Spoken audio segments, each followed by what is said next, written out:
Hey, everybody, this is Brooke. And before we get to Ronit Plank's episode today, we want to let you know that she is hosting a writing support circle for Memoir Nation. This is quarterly, and it is part of our paid membership benefits. Ronit is awesome. And so if you love this episode as much as I do, please come check it out at memoirnation.com. Look under the membership benefits to see what she's offering. Mining the Depths is an opportunity to be with Ronit and to be with other writers, talking about the things that are hard, the things that come up for you, writing about other people, imposter syndrome, fear of outcome, lots of the kinds of things that memoirists face on a daily or weekly basis when they sit down to write.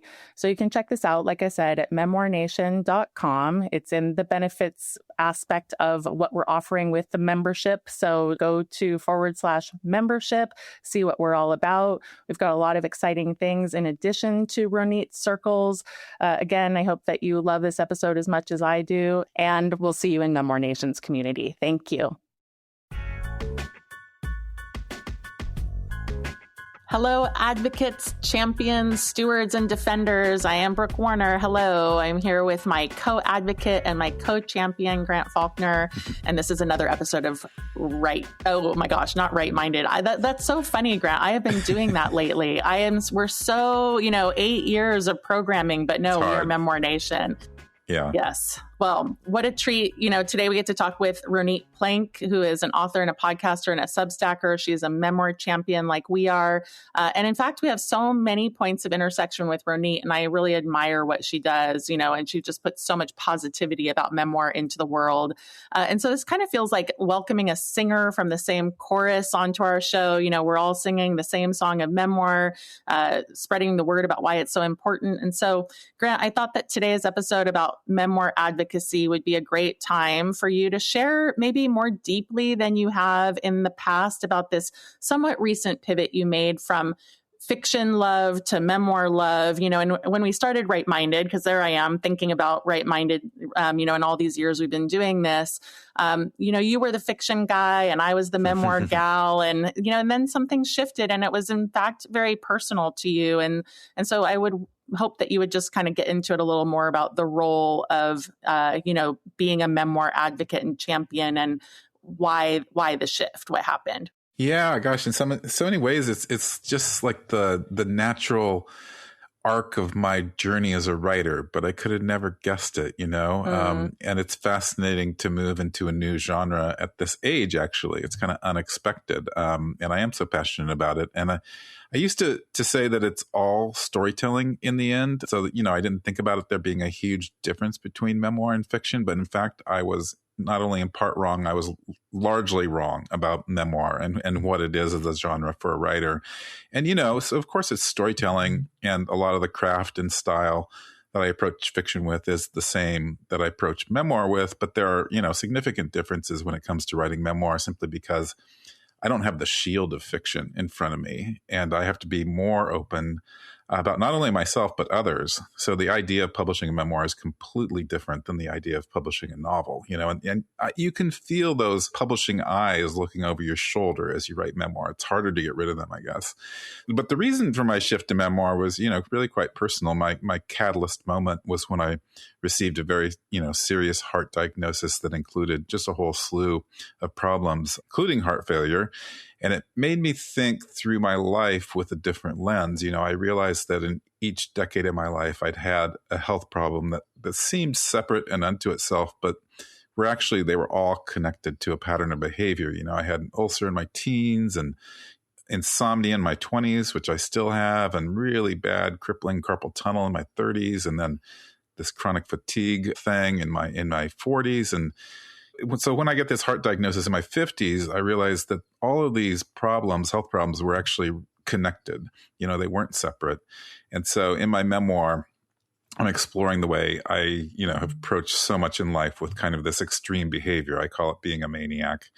And, whether it's work or drinking or running long distance, I've always chosen these sort of like extreme sort of masochistic things, including writing, to tell the truth. I've done a lot of unhealthy writing, I'd say. So, but beyond the personal, though, what I love about memoir, I love this about all writing, but I think our life stories in particular are really the foundation of our societal progress. And I've watched it's been interesting to me because I've come of age as a writer kind of in tandem with how memoir has entered the world and emerged. And so I've just watched as so many taboo subjects such as addiction and sexual abuse and sexual orientation and racial issues, health issues, poverty, they've all been written about in memoirs. And then those memoirs have actually introduced a national conversation, So I wish memoirs and books in general would just get more credit for driving our conversations, because once you change the culture, then laws follow that, And so, Brooke, as long as we're revisiting these origin stories, though, I'd love to hear about what your moment was. When do you think you stepped into the role of memoir advocate? Because similarly, I think I know some of the story, but maybe not all of it. And actually, part of my answer is that your passion for memoir certainly opened the door for me. Oh, thanks for that. Yeah. I mean, for me, it's been an evolution, certainly a different evolution from yours, but it really was my time at Seal Press that was my baptism, which is probably the story that you've heard. And I worked there for almost 9 years. I did almost exclusively memoir. During my time there, I fell in love with the genre, but I think the reason I fell in love with it was because I saw and realized what an underdog genre it was, and I was working with only women. So I was also experiencing this kind of feminist awakening, and I was getting very personal and close up with the pushback that memoirists experience and the judgment that memoirists get. And it was there that I first experienced the shittiness of people online, judging memoirists for their choices and their lived experiences, rather than judging the book for the merits of the book. And that's something that still really gets under my skin. And clearly there's something in me that loves an underdog. Maybe I'm an underdog myself. I don't know. I definitely gravitated first to the beleaguered memoirists, and then subsequently right into this indie publishing space where I think my advocacy for hybrid published authors and hybrid publishing is lit by the same fire.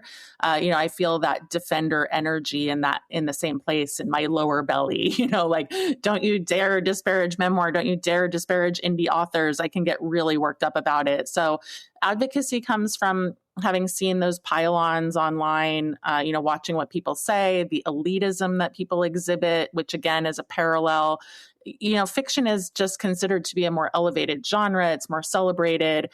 Mary Karr, of course, has talked about memoir as a bastard genre, and she has said it's an ugly little genre. And because I love it so much, I've long been a champion. But when you're a champion of something that others see as ugly or a bastard, then sometimes you feel a little bit more fierce about the whole thing. So, I think my real advocacy started once I started writing in earnest about it in a public way. And that for me started on Huffington Post, because I had a column from 2014 to 2017. And I would get quite a lot of readership on that, kind of similar to the way that I do now on Substack. And then prior to that, I was an advocate at heart. Obviously I was doing a lot of stuff, but I wasn't doing a lot of public facing.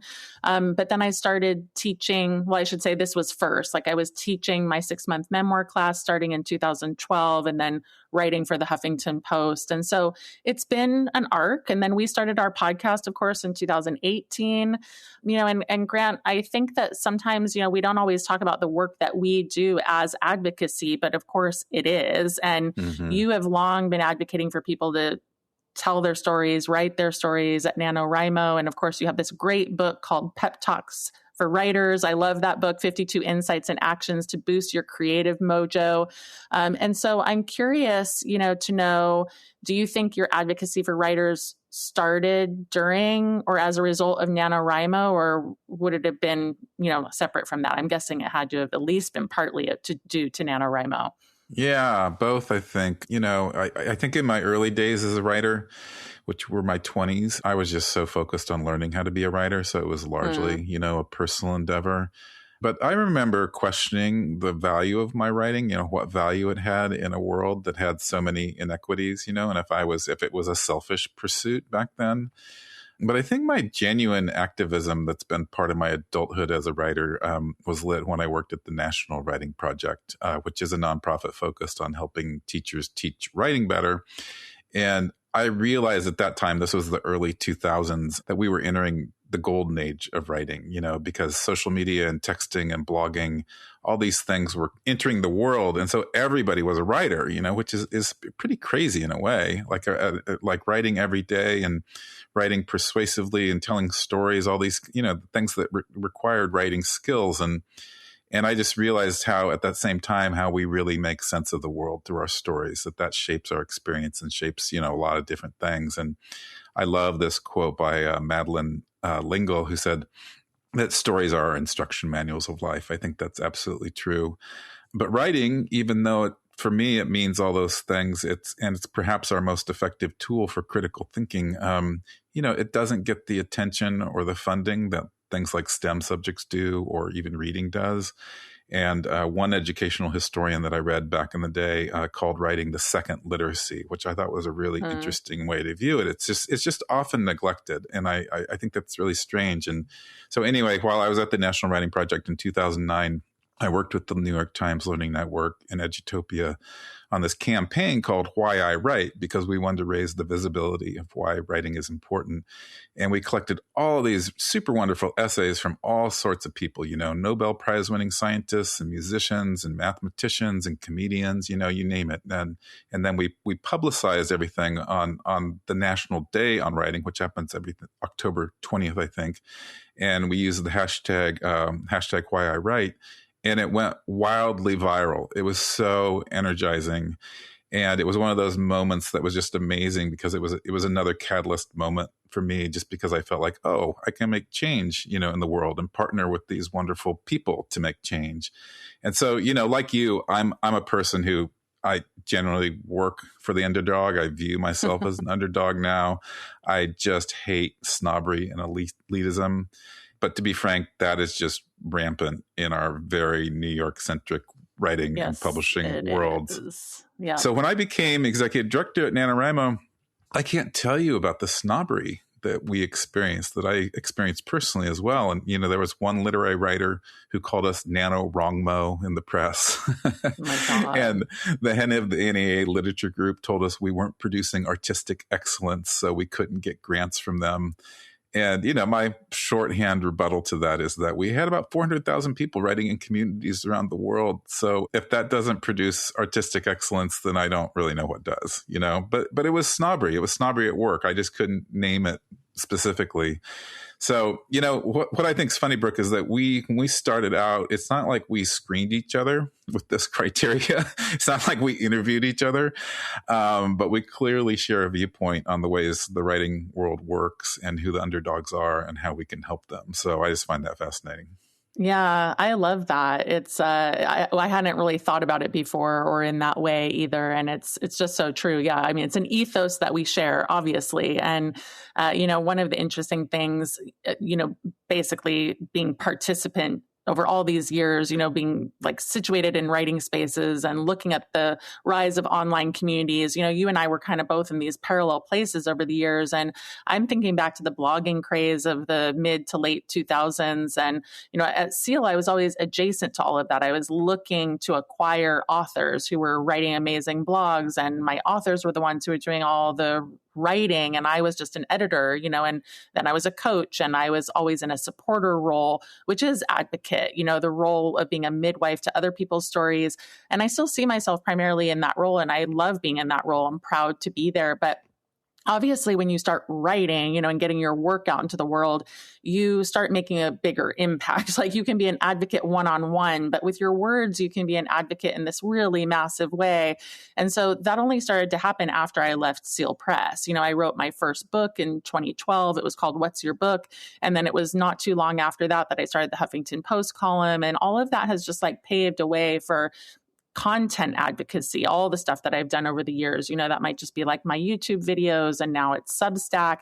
And I share all of this to say that advocacy is amplified, of course, when you find the vehicle that carries your words to your readers. And I was recently on a Substack Live interview with Panio Giannopoulos, and he writes Author Insider. We were talking about hybrid publishing, but it came up, this idea that I've shared before, this catch-22 of building an author platform, which is that the best way to build an author platform is with your published book. That was so true for me.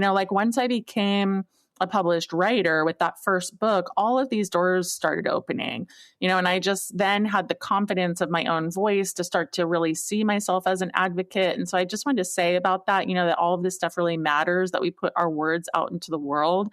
And we're going to talk about that with Ronit. And I want to go back to Ronit Plank here before we bring her on. One of the things that I so appreciate about the space that we're in, love this actually, is that our competitors are our friends. Mm-hmm. Thank God, and I'm so pleased to have her on the show. And she's such a kindred spirit. She's such a positive force for memoir. And I listen to her show, Let's Talk Memoir, fairly regularly. She often interviews. She writes press authors, which I'm super grateful for. And we asked her to run a writing circle for Memoir Nation, and she said yes. And so I thought we should just announce that, and then we'll get to the interview. Yeah, we're so grateful to Ronit for doing this, for saying yes. And her writing circle is for members of Memoir Nation, and it's designed for memoirists who are ready to move beyond the surface and into the emotional core of their stories. And what's important about writing circles is that they're supportive containers where you can show up to write, and very intentionally, and moments that shape who we are, but can be challenging to name on the page. And people really appreciate having a space that feels safe and collective, especially if you're going into very hard content. And so, and Ronit gave some great kind of preview of the class during our interview. So definitely hang on for that. Yeah, it's very cool. And just part of our growing offerings at Memoir Nation, the community, not the podcast, which you can find by going to our site, memoirnation.com, click on the community menu item at the top, and then you will just be taken right in there. It's free, but you have to be a member to attend some of these, events that we're doing. So a free and paid level. But mostly I am very much looking forward to this conversation with Ronit Plank. I was on her podcast, Let's Talk Memoir, in early 2024, almost exactly 2 years ago. So it does feel overdue to have her on. I'm very welcome to connect with her today. Yeah. So we will do that after this short but necessary musical interruption. Hang on.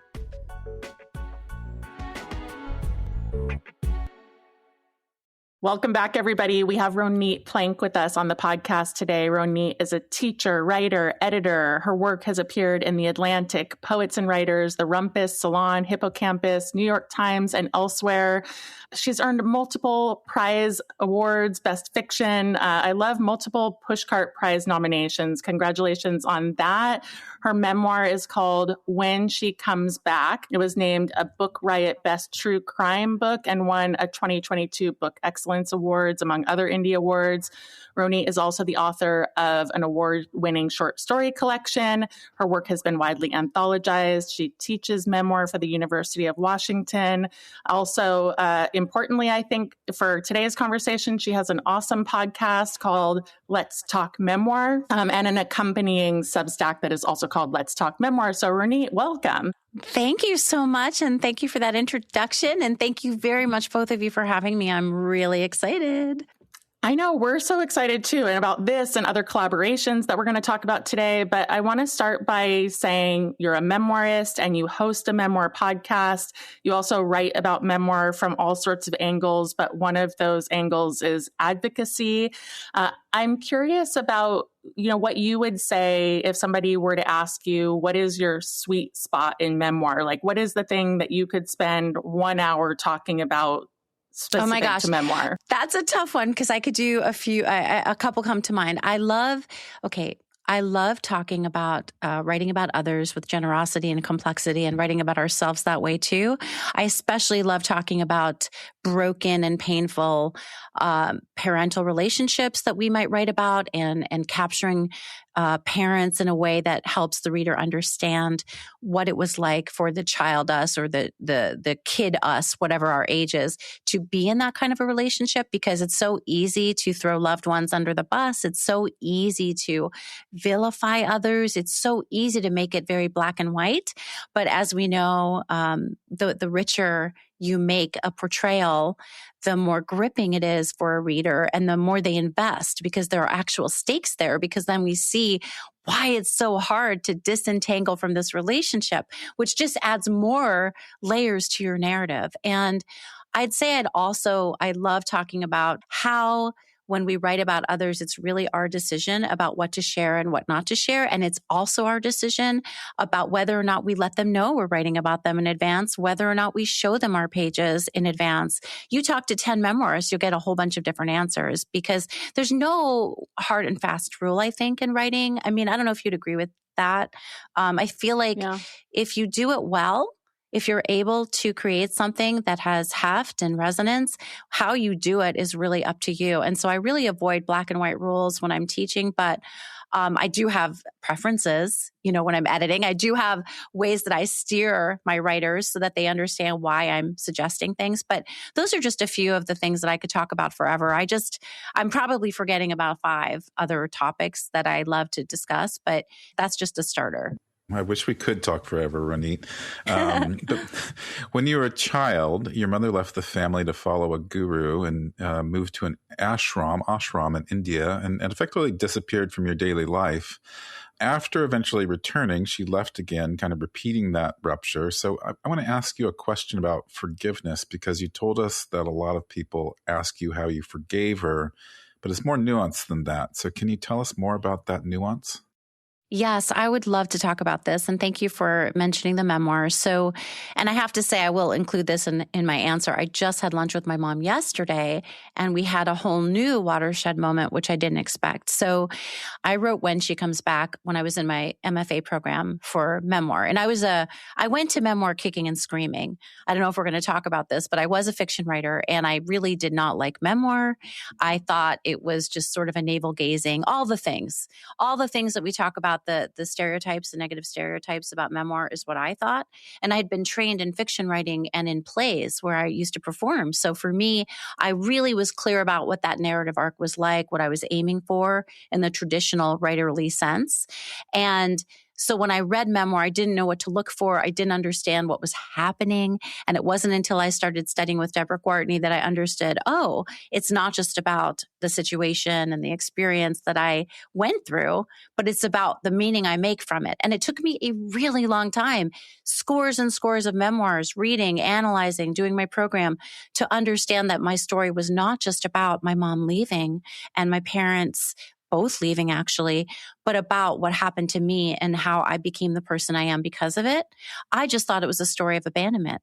And she really tried to explain to me that there was more there that I had to mine. And now if I wrote the book, I feel like I'd be so much smarter. And I mean, I still would need to wrestle with a lot, but I feel like I would understand so much better what it was I was looking for. Back then, it felt like I was lost despite having really good models in front of me. And the book came out in 2021. And when people started responding to it, they asked me, how did you forgive your mom? And it was funny because I don't really think I ever say that in the book. I'd have to read it again, but I don't think I ever used the word forgiveness in the sense of I forgive my mom. But what I realized is I had to address that. And I've come to understand that what it is acceptance. And what I learned through the course of writing the book and through the course of being in relationship with my mom now after the book has come out, which continues to evolve, and I feel very grateful for that, is that I've come to understand that what happened in my family was a result of my mom and dad's backgrounds and who they were and what they could do, not about who I was. And I know that sounds maybe really simple because, of course, as adults, we know that it's not a kid's fault for what a parent does, right? It's very clear now. But as a child, you don't know that at all. And back in that era where I was growing up, there weren't resources. All the things that we talk about in memoir, PTSD and adverse childhood experiences and therapy and all that stuff and taking care of yourself was just not on the table. So going back and being able to look at my experience and make meaning from it with my adult eyes of being a mom and a woman in a relationship with the same man for a long time now. We're married, and don't ask me how we did that and stayed together. And that's another memoir too, has really taught me to be okay with who I am and to therefore understand that it was not about me that my mom left. And so I've accepted that she only could do what she could do. And one of the conversations we have toward the end of the book, which made it in at the end because it was a very surprise conversation. And I actually said, can I record this, Mom? The poor woman, because I'm a writer and I had to record our conversation. So I have it verbatim, but, it made me realize like she wouldn't do it again. I think, if given the chance to redo our life together. And that was really healing for me. I believe it. And so for me, it's more acceptance about what happened and knowing I can't change it and I don't need to keep being mad about it, even though I have complicated feelings about it. Thanks for all of that. I mean, I think it's, one of the many things that is core to memoir. There are these repeating themes. And I think you have probably experienced this as a podcaster.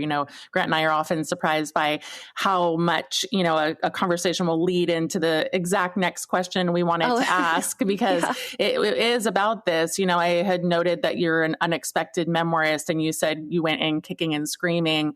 But I wanted to ask you specifically about now being a champion of other memoirists and, fully turning your work into the podcast and the Substack and the advocacy. What was it about writing this memoir that, so wholly shifted your gaze in that direction? I think it was, I know I've used this word already in our time together, but I think it was the complexity of memoir. And I think it was the understanding that all of us, our stories matter. And though two people may have experienced a similar family system or maybe a natural disaster, whatever, what have you, we all take something different from it. We all take something away from it that's very different. And then in the processing of that experience, I mean, I know, Grant, you're writing a memoir. I know, Brooke, you're writing a memoir. And I know, we've talked about it. We will be for a long time. Yeah. Well, I was just telling someone who wrote to me on one of my places where I post things that they were, 17 years into their memoir already. I was like, well, that's almost about the average. So, take heart. Yeah. If we did a poll, right? I should write an article about that actually and post that. But I love talking to memoirists about their process. But I think that for me, it was understanding that there isn't just one narrative about parents leaving. There isn't just one story about a mom following a guru. There isn't just one story of a father trying to raise girls alone as a single dad and messing it up and having funny boundaries.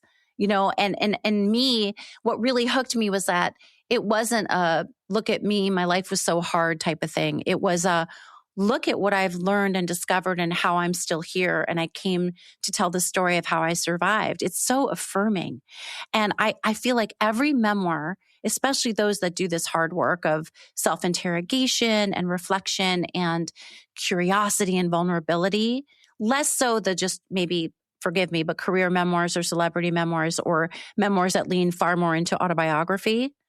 But the memoirs that do the former that I just mentioned, those are acts of reclamation, self-reclamation, their transformation, their stories of becoming. It's miraculous, and to hold space for that as a writer and listener and reader and teacher, editor is a gift. It makes me a better person. It makes me an open person. And I haven't mentioned this yet, but I was a New Yorker for a long time. I've lived in lots of places, but I was kind of colder. Well, not cold. I've always been warm, but a little more brittle, a little more curt, a little more sarcastic, a little more cynical, a little more in defense mode. I'd have my hands up, and watching for the ways I was going to get hurt. And I have changed because of my work as a mom, as a wife, as a writer, an editor, and as a teacher. And I want to show or I hold myself up as, yes, we can all change. We all can grow and be different and reach for the things that we didn't think were in our grasp. Thank you so much for that, Ronit. I do think memoir and writing changes us. It's changing me just as I write my memoir. So maybe I want it to last forever, just to keep changing and see if the memoir can keep up with those changes. We can arrange that. Yeah, it might happen. But I want to switch gears a little bit because you're partnering with us in our community at Memoir Nation. We're so happy about that. And you're going to offer a quarterly writing circle called Mining the Depths. And we're really excited about this. And to open it up with a question, how do writers get the support they need to mine the depths? And what advice or words of caution do you have about, for people plunging back into earlier life traumas, when you're writing memoir? Yeah, thank you so much for that question. And I have my dates here just so everyone can make a note of them. June 18th, September 17th, and December 17th at 11 a.m. Pacific time, 2 p.m. Eastern time. So mark your calendars. It's called Mining the Depths. And first of all, what we're going to do in that time is we're going to share a little bit. I'm going to do a little bit, a short generative writing prompt. We're going to read work. We're going to talk about it. We're going to open up the conversation so we all can kind of listen and learn from each other. And it is a very safe, accepting space. It's very a generous time and not a non-competitive time. So I hope that people will come and join us for that, your community.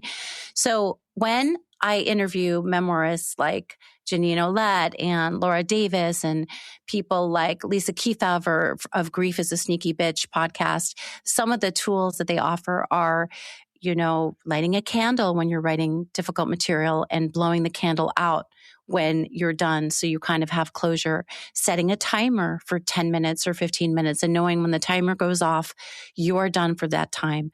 Setting a date with a trusted friend or loved one who you can call after you're done writing, just to sort of debrief and offload. Going for a walk in nature. Getting your dog out for a walk so you can kind of shake it all off.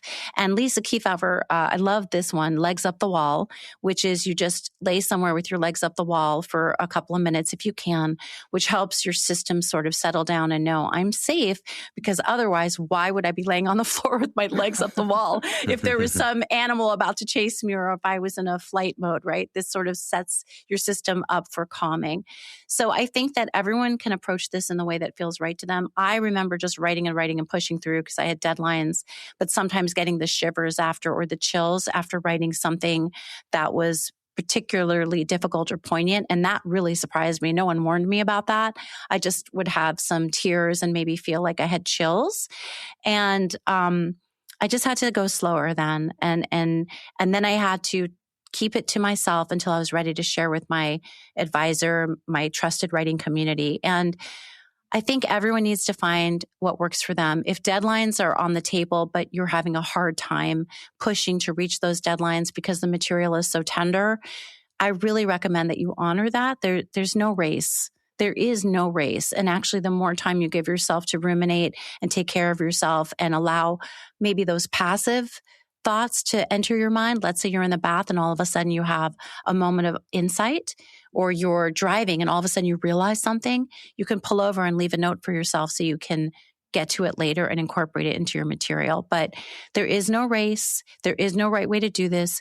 And therapy is very helpful. As they say, writing is not therapy, but when you're writing memoir, being engaged with a therapeutic relationship can be incredibly helpful.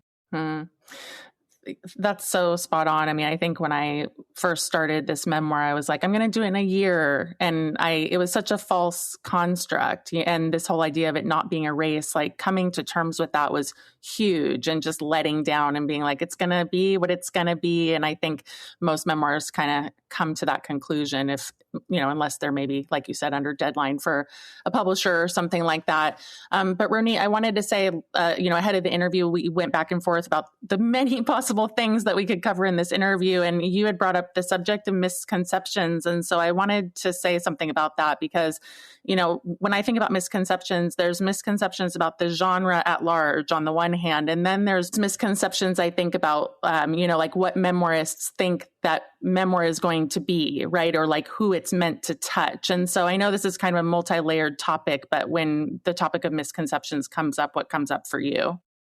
The misconceptions. I think the biggest misconception, I've talked about this a lot. I wrote something recently about this, is that memoir is autobiography, which I did mention a little bit before, just briefly. But the idea that it's everything, that it's everything in the kitchen sink that ever happened to you, which is, I think, really difficult if you don't know going in that it's not that. I mean, I remember when I was trying to figure out, you have a childhood memoir. Where do you end it? I'm still alive. What part of my childhood? 16, 14? What is the moment, right? And you really don't often know where to end it until you've started to write. As you say, as you know, and as you teach, that you have to get in there and work with your story to understand what the story is about. And it will change. And I think I really wanted to ask you a question, Brooke, about your 1 year goal that you had, if I may.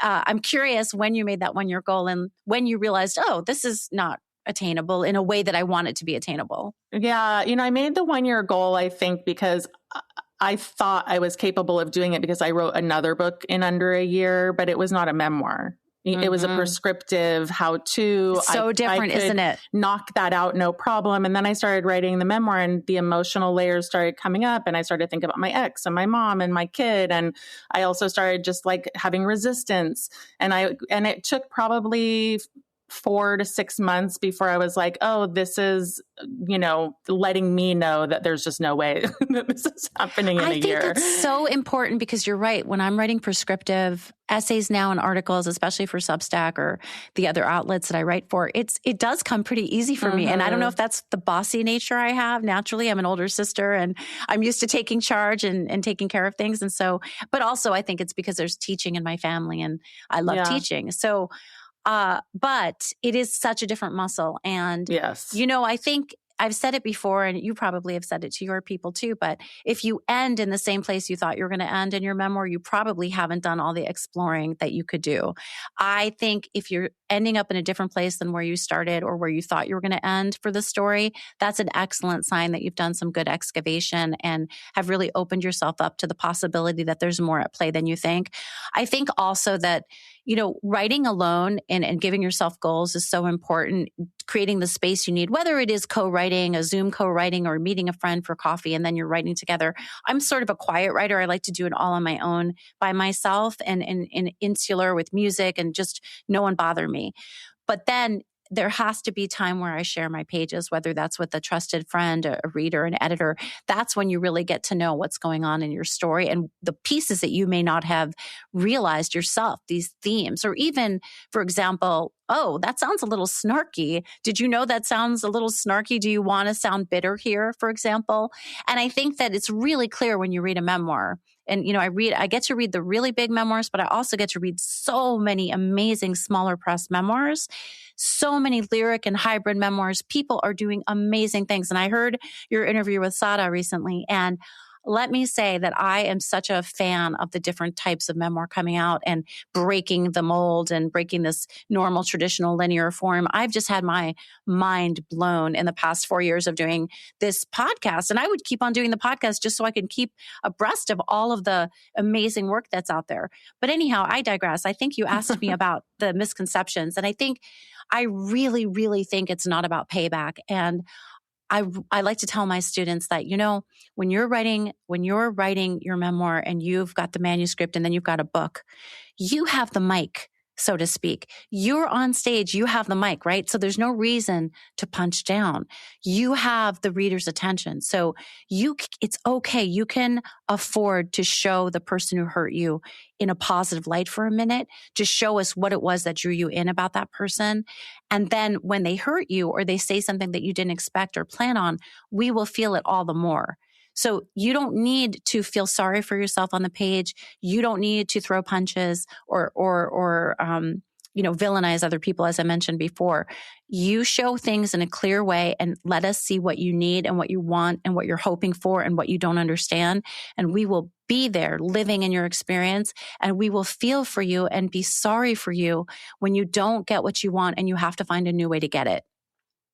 Thanks so much for that, Ronit. And I was thinking while you were talking, I had a misconception about memoir, and it came from me being a fiction writer like you. I used to just think memoir, novels, it's all storytelling. There's not that much difference, except one you're calling the truth and the other you're calling fiction. But I think they're quite a bit different, actually. And the deeper I get into memoir, the more sensitive I am to that. And one thing is just that when you publish your memoir, there's a whole depth of vulnerability there and possibilities of fallout. And so I'm curious if you've seen writers hold back from publishing or even finishing their memoirs because they're afraid of that fallout. And what do you say to writers who are stuck in that place? Yes, for sure. That's such an important question. I actually worked with a writer who now feels that her manuscript is ready to start pitching, but we started working together a while ago. I edited the manuscript. It's a compelling story, very compelling. And I was working with the writer. I was trying to get her over to the reflective narrator side. It was a little bit more in the present. And I've learned a lot too about character narrator balance. That's another thing I would love to talk about and teach. I forgot to add that, but the balance I've learned between the reflective narrator and the character narrator, or the voice of innocence, as Sue Williams-Silverman says, and the voice of experience, is so fascinating. And I don't think there's one right way to do it either. Some editors might urge you to stay more in the moment and not reflect. Some editors might say, reflect more, tell us what this means. But it's a tricky balance. And that really is difficult in memoir. But I love to look at the different examples. So this writer, we were working on a little more the why. Why are you showing us this? What does it mean now? And they put the manuscript away for a while because it did have to do with sexual abuse, a very inappropriate relationship. And they put it away. They said, I can't do this anymore. I have to switch to a different book. I have another idea. I'm not going to do it. And of course, I'm just here holding space. But then we went back and forth a couple of times, had some coaching sessions. And then about 2 years later now, it's 2.5 years now, they just announced that they are ready to start querying agents.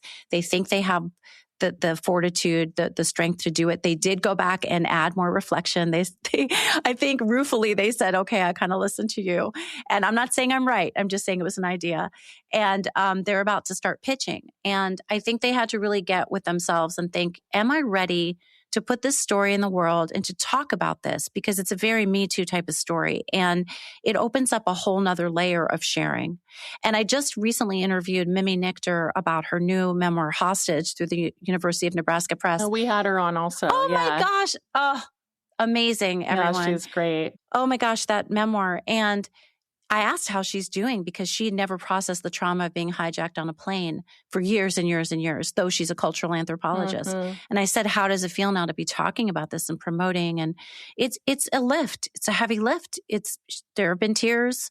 It's hard, And that's why, though, let me say, Memoir Nation is a great place for memoirists to be, because they can get that kind of support from their fellow memoirists, from you, they can say, this is really hard. How do I handle this? And then when they listen to our podcast, Let's Talk Memoir and Memoir Nation, they can also learn how published memoirists of all different levels have approached this and how they take care of themselves. It's okay to say, I'm done talking about this. I need 2 months off. Or I can't promote this anymore right now. But to know that when you are promoting, you're going to go hard for a little while and you need to take care of yourself, whether that means bubble baths, dog walks, what have you. Yeah. And I think some people get surprised by the emotions of after that come up, like there can be overwhelm and people just want to shut it all down, even as much as they wanted the book to be out there. And yes. They like to Grant's word vulnerability, you hear about vulnerability hangovers. I mean, it's such a broad scope of experiences, I think, that people go through. Yes. And you just reminded me, actually, I had a woman on recently. I like to not mention names except when I'm saying, buy the book or whatever. But I had a woman on recently and I sent questions in advance, which I often do, so they know where we are, and send the excerpts they're going to read, And they said, I still have a complicated relationship with this person. I would rather not answer this question. And the book includes this person quite a bit, and they're not happy about the book being out. And I had a couple of thoughts, which was, of course, we're not going to do that. I'm not going to push you into an uncomfortable space. But also thinking, well, this is something you wrote about. People are probably going to ask you about it. That's interesting. But maybe there's a very big difference between being on a podcast, which so many people will listen to everywhere, versus going to a small bookshop event, for example, where you have 8 or 9 people asking, and the person in question that you wrote about is not in attendance, because that's a little more fleeting and temporal, right? But it is interesting when you decide what to put on the page. I think you need to think it is going to be here. It's not encapsulated where no one can find it. So you do need to think about it. Yeah. Important advice. And also something not to get too much ahead of, because I think that's something that can just, kind of stick in people's minds and be scary also. Sure. But complicated, we're in complicated terrain. Absolutely. And we're talking about memoir as advocacy, kind of thinking about that today for the theme, because that's what you do and that's what we all do. And so I wanted to ask you about this, this is kind of a broad question, but what do you wish that the broader literary culture understood better about why memoir matters? So you were getting to it a little bit earlier. Yeah. No, I love this. And I do want to talk about prescriptive memoir here and Memoir Plus. I don't know what you two, how much you guys talk about it and think about it, but I've been seeing a lot of Memoir Plus and prescriptive memoir coming across my computer lately. And I understand it. I get it. The publishing world wants it. Personally, I want to live in your shoes. I want to be in your head. I don't need as much that, but maybe that's because I'm a literary memoir reader and teacher. Maybe it's because of my background. I I just really want to feel and be in someone's shoes. And for me, if a memoir does that, that's all I need. It doesn't have to be a famous person. It doesn't have to tell me, what resources I need for me. But maybe that's also a product of me currently, knock on wood, not having a burning, urgent, something wrong that I need help with. Maybe that's also a privilege of mine right now, that I'm not seeking out help with something right now. Though in the past I was, when I had a child with fragile health when they were younger, I would have probably needed to hear that and see that. So I think that memoir, if literature helps us have more empathy, which I believe, didn't they say reading literature years ago, there was that big report that, when you read literature, you read fiction, you grow your empathy. I would actually say that memoir grows your empathy also. And it teaches you that there is space for all of us, which I know I touched on before. There's room for all of us at the table. It's not an either or. It's easy to feel also like, oh, that person's memoir came out before mine, or, oh, it's about the similar topic, or, oh, no one's going to want my memoir. But maybe publishing the big five, maybe they would say that. But if you do your story well, if you do your work, if you do that excavation in a heartfelt way and put your whole self into it, your story is going to be so different from somebody else's. So yes, there's room for all of us. And that is a direct connection to why we all matter. We all matter. And if you do a good job on your memoir story and share it with the world, that's an act of affirmation and reclamation. So, memoir advocacy all day. Yeah. Well, that's the perfect lead in for my question here. And in closing, we share obviously a lot, and you podcast and write about memoir like we do. And so we want to make sure that we mention your podcast and your Substack here. It's called Let's Talk Memoir. I have listened to so many episodes. They've been wonderful. Thank you. So everyone, please go out there, check those out. But back to the podcasting point, since we have points of intersection here, and we've been talking about advocating for memoir, I thought it would be wonderful to close by hearing what is meaningful to you about showing up in this way for other writers, and what does it mean to you being an advocate for the genre? Yeah, you mean in the podcast way, or just know, because some people, we had Chris Beatty on, who founded NaNoWriMo, and it was interesting what he was saying about his personal writing versus helping others, and how. And I think Brooke and I probably feel this too, that he called himself an obliger. He gets so deeply caught up in helping others that sometimes he neglects his own personal writing, and I feel that way sometimes too. Oh my gosh, but it's also it's a good thing, Yeah, well, I totally feel that with you right now, because I have been so busy being of service. And I know that sounds like I'm trying to ask for credit. I'm not. I chose to do this. Okay, I had a lot of other podcast experience, and then I spoke at a convention, She Podcast Live, and I was a speaker. And then I went to a panel on niche podcasts. And all of a sudden, a little light bulb, boop, boop, boop, because I loved my old podcast. It was called And Then Everything Changed, about pivotal moments in our lives that change us. But then, and that ran for 2 years, and I love it. But then I was like, wait a minute, a niche podcast is where it's at. And then I thought memoir. And I did a quick search. It was so fast, the decision. And I was like, I'm going to do a limited series, and my daughter helped me name it. My now 20-year-old daughter helped me name it. And I started, and then it became really fun to do. And I was like, I'm going to keep doing this. So I didn't have some master plan. And then every time more things happened with momentum, I was like, okay, I'll keep doing this. And then now I have 230 something episodes, and I'm entering season 8. And the thing about it is that it's just it's like a snowball, right? I'm sure you know that. Well, look at, you just created a whole new thing, which is your community. You just can't stop, right? You can't stop offering yourselves and resources. We barely knew each other to start, and here we are 8 years later. Yeah. Is that true? Really? Well, we ran in the same circles. We weren't really, I wouldn't say we were friends. We knew each other, and that was, 8 years ago, but now we're then it's so funny, right? Because people will come. If you host the podcast, they will come. And then, publishers send you, PR people send you. They all want you to cover their memoirs, and you try to say yes as much as you can. So I don't want to say no right now. I guess my answer is, what's my long-term plan, which is not exactly what you asked me, but I will keep doing this. Yeah. I love to read the memoirs. It enriches me as a person. It helps me stay sharp-minded and analytical. It helps me become a better editor and a better teacher. When I see things I really love that are working, I take those excerpts and I, put them away for my classes and for my writing on writing. When I see things that I don't really understand or agree with necessarily, I put that away and I remember it so I can talk about it when people ask me questions. And I try to stay open. It keeps me open and curious, less judgmental, less New York snarky the way I used to be. And yes, I do need to make more time for my own writing. I still submit my work. I try to keep that going.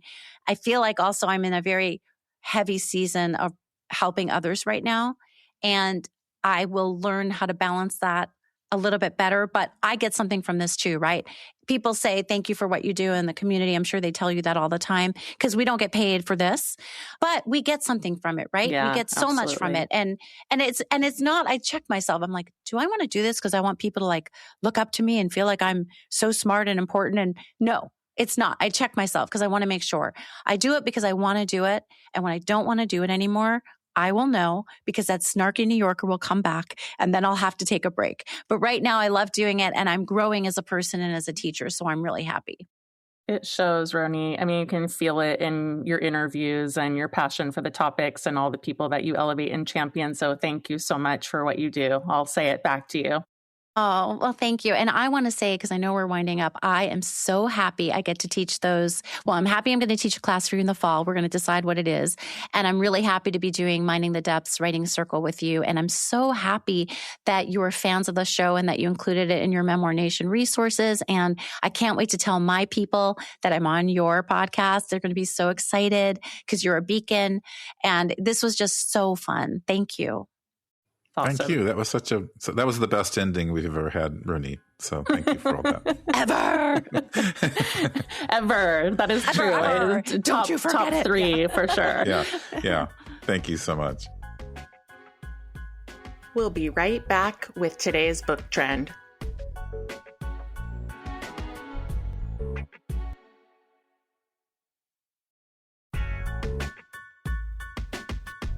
So Grant, our book trend is one that I have to say I have mixed feelings about. It is the rise of books that are neither fiction nor memoir, but rather they're both. and they're not actually being called autofiction, but rather blends. I mean, people are talking about it as hybrid, but hybrid also expands into so many things. It's such a broad term. But a few weeks ago, I texted you after listening to the Fresh Air interview. I heard Terry Gross interviewing the novelist Julian Barnes, a British writer, about his latest book, which is called Departures. And it's officially published as a novel, but it is narrated by a writer named Julian Barnes, who lives in North London, just like Julian does, who has the same blood cancer diagnosis as Julian. And he also is reflecting on the death of his wife, which is true, and recounts real friendships from his university years. So, it's Barnes writing a novel, but also kind of a memoir about memory, illness, aging, and the ethics of telling other people's stories. And then ever since then, I feel like I've been seeing this stuff everywhere. People are like smushing fiction and memoir together. So what do you think? With the smushing, that official label, smushing, I like it. Yeah, it's a smushed genre. Yeah, it's really interesting to me, especially because I come from the fiction world to start. But, in some ways it's not surprising with all the, kind of pushing of the boundaries that we've been seeing in memoir in general. And that's a good thing. It seems like a very healthy part of a genre when it's evolving in different ways. And I think people want the freedom to write the stories that they want to write in the way they want to write them. And another writer who's recently on my radar is Molly Gaudry, whose new book is entitled Fit Into Me, a Novel, a Memoir. And the descriptive copy, reads that this book is artfully braided into a hybrid genre tour de force. And that, I'm quoting it again, the many strands of Fit Into Me, a novel, a memoir asks, to what extent can a fiction reveal more about an author than nonfiction? Which has always stood out there as a question writers have wanted to explore. And I have that novel memoir on my nightstand, and I think we're going to have Molly on to learn more about her book and her writing and why she blends these two or smushes them. Also, it makes me think that we had Jenny Croft on the show in May, and she wrote her first memoir, first as a novel, but then I think it was her editor who guided her to make it a memoir. But then she kept elements of fiction in it, even changing the character names and her own name. So to say that the boundaries are getting blurry or smushed is an understatement. So yeah. I'm curious, Brooke, to hear more about your mixed feelings about this trend. Yeah, it's a good exploration for an episode in which we're talking about advocacy, actually, because I think it's about being an advocate for memoir, something I've been doing for such a long time. And it takes a lot to write a memoir, to be brave enough to say, this is my story, I'm claiming it, I'm owning it. I think the reason that memoir changes lives, and I would say it sometimes saves lives, is because people show up to the page in all of their vulnerability and openness. And then they say, this is what happened. This is my lived experience. And then that helps other people feel less alone. And I don't feel the same way when I read fiction. And so I'm not sure how I feel about this notion of going into a story where the writer is saying, some of this is lived experience, some of it isn't, especially if I don't know what's what. And I think a lot of readers simply don't care one way or the other, but I do, at least for now, I'm trying to stay open, but I like memoir because I know it's true. And I also like fiction, but I experience it differently. And so I also can't imagine that I'm alone in that. But, what are your thoughts, Grant? Yeah, I think I basically agree with you. I don't quite understand the reason to make part of your memoir fiction, although, I think it's perfectly fine to bring your lived life to your fiction. I think I have to read Molly's book and Julian Barnes' book and just get a better take on why they're doing this, because it's actually, this made me think it's interesting because in the history of the novel started out by having to seem as if it was pulled from real life, or that it was real life. And that's why so many early novels are told through letters. They had to convince the readers that this was true, or could be true, and people just needed to feel the story as real. And now it seems that we might need to feel the real story is made up. So I don't know what that means about where we are in the history of our evolution. But I've brought some of my fiction into my memoir, I have to say, but I introduced it as an excerpt from a story. I wasn't presenting, and I wasn't like framing real life as fiction. Yeah. And I will say I flounder a little bit when it comes to topics like these, because ultimately I am very keen on writers having permission to write the stories they want to write and need to write in the containers that make the most sense for them. But at the end of the day, I also came up in book publishing, and book publishing doesn't have these split categories when it comes to fiction or memoir. It's either or. And that's why Julian Barnes' book at the end of the day is being sold as a novel. Like, the reason for these categories is because, historically bookstores have two shelves. Your book is either a memoir or a novel. It can't sit on both shelves. But maybe that matters less as we pivot to so much being online. But even Molly Gaudry's book is not categorized as both. If you look at her actual categories on Amazon, which I did, they're all memoir and biography, no fiction. So I think there will just continue to be, for now, a delineation within the publishing industry, even as people are trying to smush these boundaries, in the presentation of the package.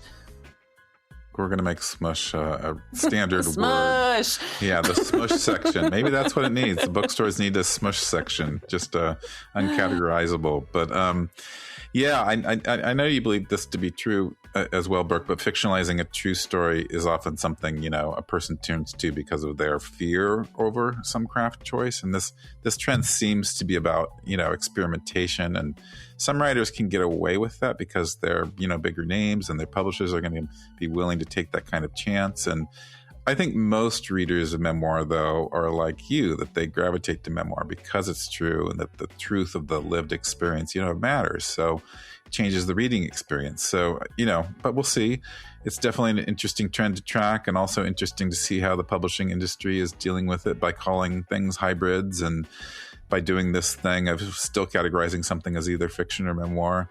And, the book publishing industry certainly has a challenge when it comes to definitions and labels these days.